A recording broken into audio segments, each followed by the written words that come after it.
Welcome back to Will and Mabel, and today is another Q&A video where I'm going to discuss a question that I had from you guys about dogs not listening to you while you're out on walks. But firstly, if you are new here, my name's Will, I'm a canine behaviourist, and on this channel I make videos just like this one to help educate people to become high-level canine leaders that are able to raise perfect canine companions. So if you are new here, make sure you click subscribe and that little bell icon so you get notified of all our future uploads. So I recently received a question from a viewer, and they were talking about how they've got a Connie Corso puppy, 6 months old. In the house the obedience is going brilliantly, in the garden the obedience is brilliant, but as soon as they go out for a walk everything falls apart and the dog just simply stops listening to them. Heel stops working, recall stops working, and things fall apart. And they asked me what can they do to fix this. Now I could give a very simple answer here, but I do want to delve into the theory a little bit more, because if you guys can understand the theory then you don't need people like me, because you can go away and do these things for yourself. So the simple answer is that the dog's very young, relax, stop putting so much pressure on yourself, remove them away from such a distracting scenario and start to build them up a little bit slower. But if I was to give you that answer, then there'll be loads more following questions like, well, how do you know when to move them up? How do you know if the distraction level's too high? When is it them just deciding to ignore you, and when is it acceptable? So let's kind of delve through those things. So puppies go through a variety of different developmental and psychological development stages as they grow up. And when you hit that kind of 6 to 9 month mark, it's very common where people have been having massive levels of success with younger puppies, that 6 to 9 to 12 months things really start to fall back. And that happens usually for two reasons. The first is that the dog is, one of their development cycles is going into an area that is commonly known as like the teenage stage. They're going to start to test boundaries, they're going to start to be less dependent on their owners and be a little bit more adventurous, and that's the excuse that a lot of people give to their dogs. But ultimately another reason is that people, when they first get their puppies, they put so much effort in up front and they're so excited and motivated, and as time goes on that motivation just kind of slips away. And especially if they've had success early on, they then think, oh well, cool, we're done now, I don't need to put the effort in anymore. And then again these things start to degrade and fall away, and people blame it on the teenage years, make excuses for their dogs, and then the problems start to roll a little bit more.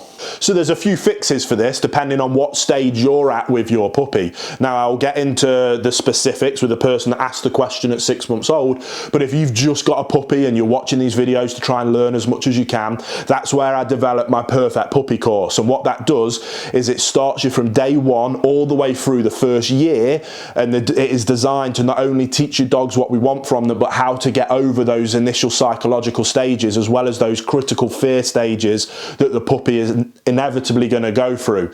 Now the big theory behind what I do with that Perfect Puppy course is about what I talk about, developing the foundation layer. And developing that foundation layer for whether it's obedience or manners or socialization is often the easy part, and we can do that. Let's take sit for example, or let's take recall, because this is one of the big problems that people face, and the problem that this person that asked me the question is facing.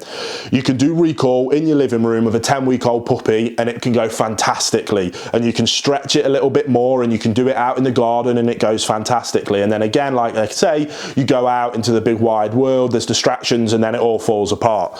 What I try and teach in that course is about developing that foundation layer rock solid, and we do that in a distractionless environment as possible, so that the dog very clearly understands what it is that you want from them.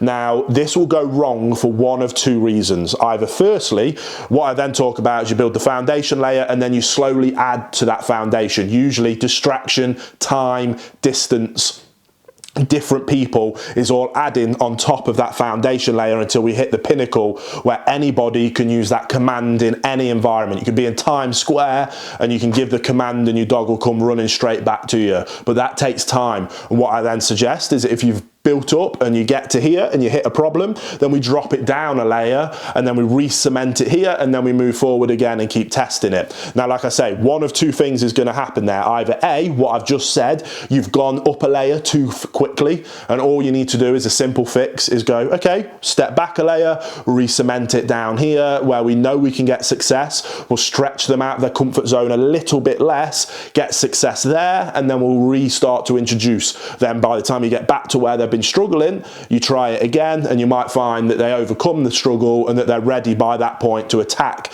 that layer. And then we keep stretching them and we keep pushing them. Now, like I say, through that Perfect Puppy course, I give you what layer you should be attempting to move up that pyramid. That's the first problem, and that's kind of the easiest fix. Now, the second problem is that as your dog has developed, is that the relationship between you and your dog has broken down. If you've watched any of my videos before, you'll know that this is something that I bang on about all the time, but it's because it's the most important thing about owning a dog, is that the dog sees you as a clear, consistent, calm leader that it can look to for direction no matter what's happening. If the dog will do that, then all you need to do is be able to communicate with your dog, which is what obedience is. They want to know, well, what should I do in this situation? You tell them what to do and they go, right, cool, awesome, no worries, I can do that, boss. Right, what's next? What are we doing now?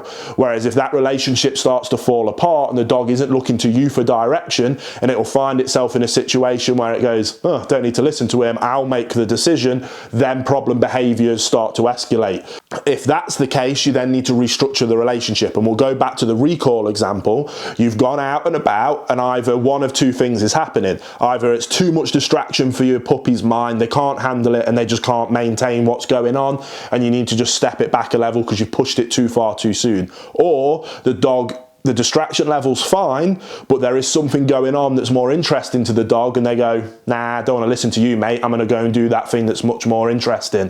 If that's the case, then you've got a telltale sign that the dog isn't necessarily looking to you for guidance and direction. If that's the case, then you need to restructure that relationship, which is where my bootcamp protocol comes in. Again, I've left the link down to that in the description box below. I'm not going to bang on about that too much, but that is the 1 month protocol that I utilize with 99% of the cases that I work with, because 99% of the time problem behaviors arise from that breakdown in relationship between the dog and the owner. If you fix that relationship, 99% of the problem behaviors go away on their own, and the 1% then needs high-level behavior modification programs and plans and all the fancy stuff that we have to do. But it's actually very rare that you actually have to go to that level of extreme.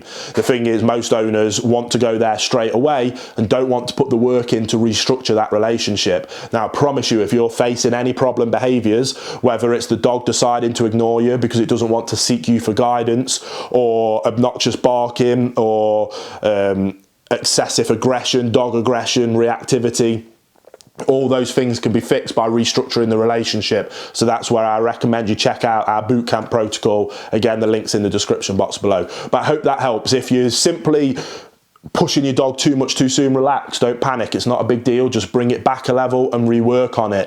If it's because your dog doesn't see you as a leader, it's more of a problem, but again, don't panic, check out the bootcamp, restructure that relationship, then restart back at your foundation layers and build it back up slowly. Once you get to that point, I promise you, you'll have a perfect canine companion and you will be a perfect canine leader.